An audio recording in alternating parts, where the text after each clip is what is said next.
Hey guys, welcome to this awesome video. In this video, we will be reacting to another video. But I just want to say, thank you guys so much for your support. We reached 1,400 subscribers. That's 1,400. It's so awesome. And I cannot believe I hit like 400 subscribers just in the past 2 days.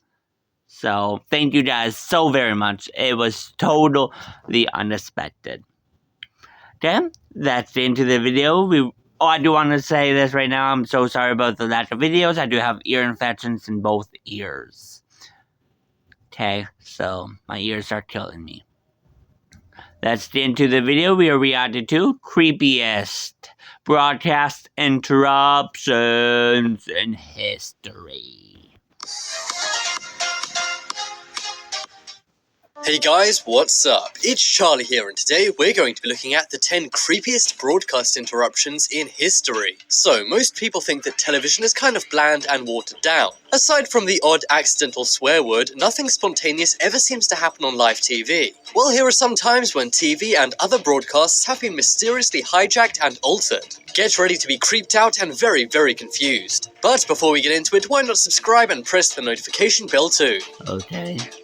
Coming in at number 10 is Aliens. So this one took place in 1977 and was a live TV news interruption. One afternoon on the Southern Television Channel in the UK, Andrew Gardner was doing the news. However, all of a sudden things went odd. The image went distorted, and then an odd voice began playing. The voice was from someone or something called Asteron, and he said he was part of the Intergalactic Association. Now, just for the record, there's apparently no such thing as the Intergalactic Association. Nevertheless, he delivered an odd message about society, humanity, and aliens. Asteron's message was rather cryptic to say the least, but it seemed to be about aliens and what humanity is doing wrong. Asteron continued his speech for 6 minutes until he was finished, and then he cut to Looney Tunes. The Southern Television Channel apologized afterwards, but they said they weren't sure who the guy was. The way he was able to get in was because Southern Television was not secured with a landline. This allowed their audio signal to be hacked, which allowed Asteron to deliver the strange message. At first, people thought it was someone who worked for a satellite company hacking the station. However, this was later found to be false.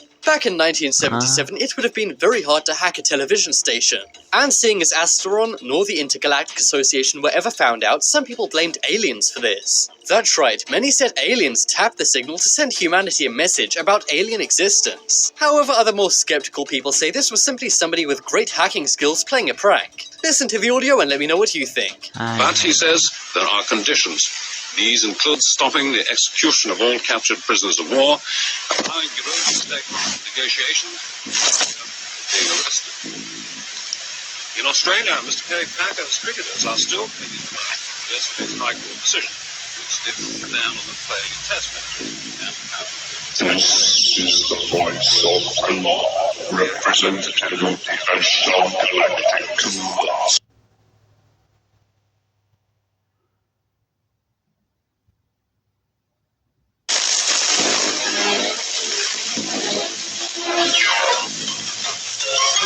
Next up is Captain Midnight. You may know Captain Midnight as the American superhero who used to be a radio drummer in the 1940s. However, in 1986, HBO was hacked by somebody going by the pseudonym Captain Midnight. One afternoon, all was normal on the HBO channel. The movie Falcon and the Snowman was being shown, and millions of Americans were viewing it and having a good time. That was when all of a sudden... You know what, guys? I would be right back. My editor messaged me, so hold on 1 second.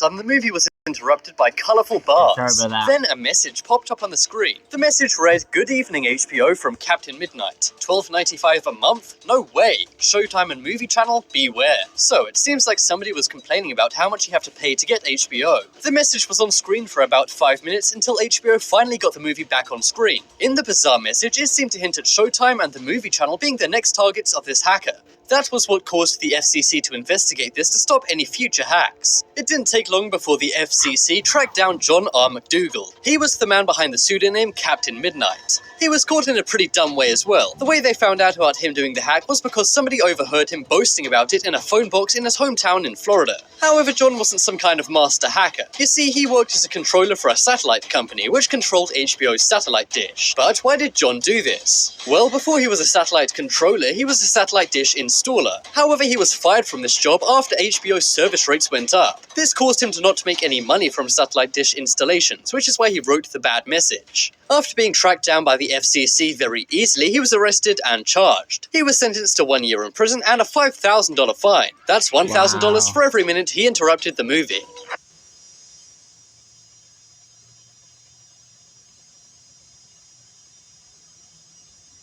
Okay.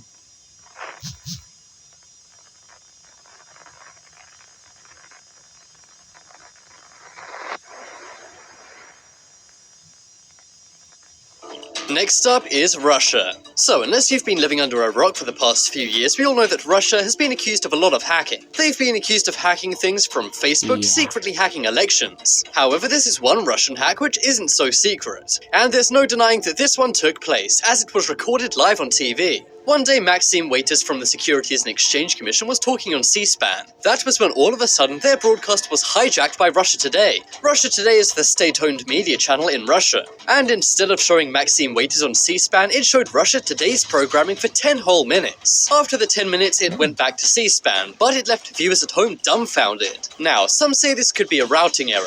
And at the time, C-SPAN themselves tweeted saying they expected that to be the case. However, many other people, including some C-SPAN employees, tweeted that they'd been hacked by Russia. And with all the talks of Russia hacking elections in the USA, some say Russia was behind this TV hack. It's not clear why they would want to do this, perhaps to make America look bad, or maybe to leave them uninformed as to what Maxime Waiters was trying to say. Could this have been a cover-up of something she was going to say? Or was this Putin trying to make America look weak and show Americans Russian propaganda? Perhaps not, and it really was just a routing error, but who knows? What do you think about this very mysterious broadcast interruption? And literally obliterate.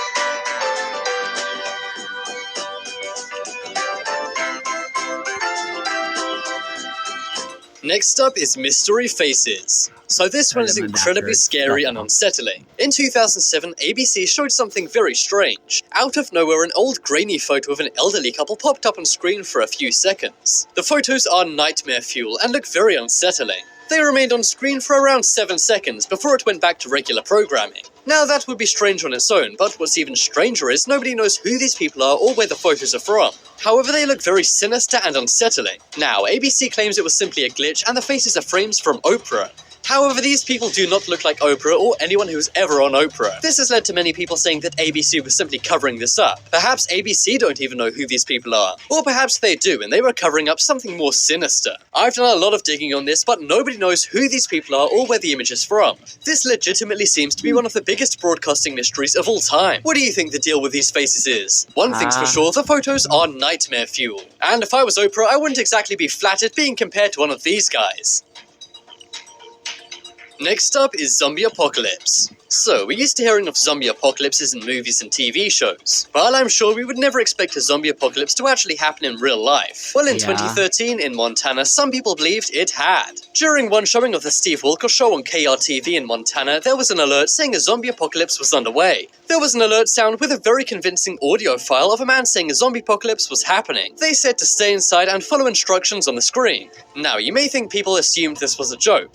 But no, most people in Montana actually believed this was real. Now, it seems crazy and you may be laughing at these people, but if this alert came up on your TV, you might believe it too. I mean, just imagine, it would be pretty scary and you wouldn't assume your TV station was being hacked. It didn't take long before 911 received thousands of calls about a zombie apocalypse. This caused KTR to quickly debunk this and say they got hacked. It's not clear why the hacker did what they did, but they assume it was a joke. The strange thing is, the FBI investigated this and they confirmed the hack wasn't coming from America, but from abroad. Some say this was someone who knows more than we do sending a message, while others say it was simply a joke. But what do you think? Don't know. I don't know. It could be a joke. I know it's not real, so... Civil authorities in your area have reported that the bodies of the dead are rising from their graves and attacking the living. Follow the messages on screen that will be updated as information becomes available. Do not attempt to approach or apprehend these bodies as they are considered extremely dangerous. Next up is Max Headroom. So, for those who don't know, Max Headroom is a fictional AI character created in Britain. He was first made in 1984 and appeared in the movie Max Headroom 20 Minutes into the Future. Well, in 1987... We all hate those fake ads with gameplay that Stupid isn't ad. even real. So the company that made this... The same character was used for one of the creepiest broadcast interruptions in history. Somebody dressed in a Max Headroom mask first tried to interrupt Doctor Who. However, that didn't work. A few hours later, during the news on a Chicago TV station, the transmission was distorted. All of a sudden, somebody in a Max Headroom mask popped up on screen wearing sunglasses. The video was very distorted and the camera was swaying from left to right. In the background was a sheet of metal, which is similar to the real background of Max Headroom. The hacking was taking place live, as the guy called one of the news pundits a frickin' liberal and a frickin' nerd. He then began screaming, laughing, and moaning. This went on for a while, and then the guy began saying product phrases. He even said the Coca-Cola ad slogan while holding a can of Pepsi. This may be because Max Headroom used to be the mascot for New Coke. He then called out some more Chicago-based media outlets, and even called a few journalists newspaper nerds. Some say this was simply a joke, while others say it was something more sinister. However, this hack was never caught, despite hacking into the TV station twice. It's since gone down as one of the most Twice? bizarre signal intrusions ever. Wow.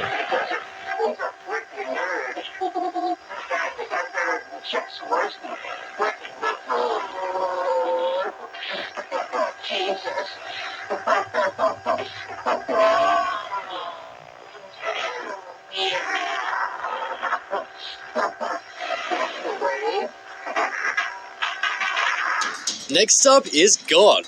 So this one is very bizarre, and it took place on the Playboy channel. One day on the Playboy channel, there was a movie called Three Daughters on. Now, as you can imagine from the title, what was going on in the movie was less than holy.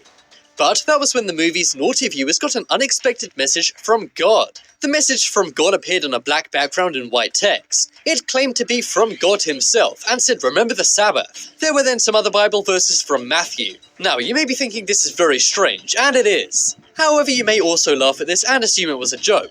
I mean, why would God want to hack Playboy channel? Well, it turned out to not be a joke at all. In fact, it was somebody with a pretty clear motive. One man named Thomas Haney from a Christian TV network was found to be behind the hijacking. Now, the Christian network he worked for denied this. However, he was charged with 2 years in jail. He was also given 100 hours of community service and had to pay a $100 fine. However, he was able to preach God's word to an unexpected audience, so maybe he got what he wanted. It's funny, as one might assume this was a prank. However, somebody actually wanted to stop people from watching this movie and to remember the Sabbath instead. I'm sure whoever experienced this hijacking will never forget the Sabbath now.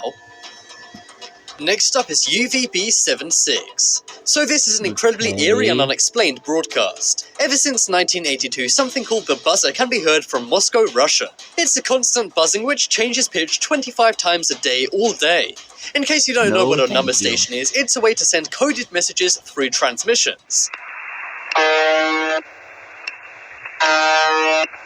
If you hear that all day long, no thank you. Now, the buzz itself is incredibly ghostly, but it does actually have a meaning. However, it's a coded meaning which only Russian spies would know about. Occasionally, the buzzing is interrupted by a voice in Russian. However, the voice simply says seemingly random letters and names, such as Dmitry and Vladimir. It's pretty obvious there's some kind of code going on. Mikhail, Dmitry, Zhenya, Boris. Mikhail, Dmitry, Zhenya, Boris. 85, 343. Konstantin, Roman, Ivan, Nikolai. Now, the Russian government deny this being in existence. However, many explorers have actually gone to the site of UVB-76 in Russia. So it definitely does exist, however those who have explored there say it's abandoned. But this simply doesn't make sense, as it's still broadcast all over Europe and a Russian voice can be heard from time to time. What do you think is going on with UVB-76? And what do you think the secret messages really mean? Is it sinister orders towards spies? Or could it be something even more bizarre? 28, 71.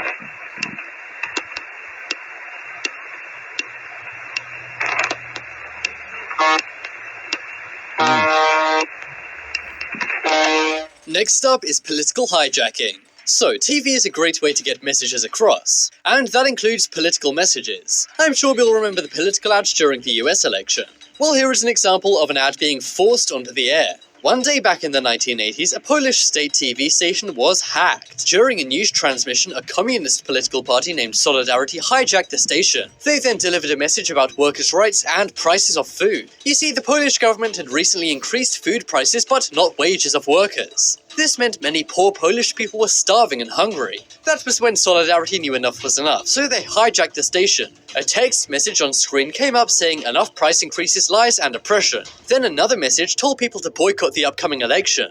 And while they did support Solidarity, it turns out they weren't even a part of them. They were actually two university students studying astrology in Toruń University in Poland. However, after being rightfully outraged by the government, they decided to hack the news. Even so, this is a very mysterious and kind of eerie hacking.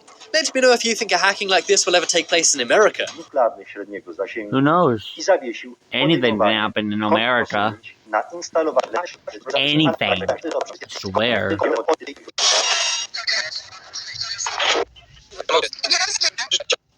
Next up is Naughty Hijacker. So this is actually two hijackings which many people say were committed by the same guy. One day during a showing of Handy Manny, the Disney Channel was hacked. Now of course, being the Disney Channel, many kids were watching. That's why it's pretty troubling to know that an X-rated video was shown over Handy Manny. It was shown for quite a while and only happened to Comcast customers. Comcast apologized for this and said it would never happen again. However, they were wrong. Just weeks later, the same thing happened once again. During coverage of the Super Bowl of all things, the same clip was shown again.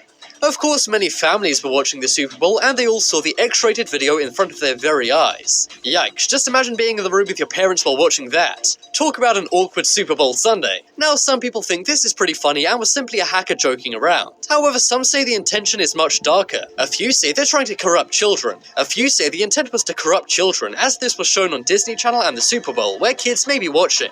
But what do you think? Was this all one big joke or something much, much more sinister?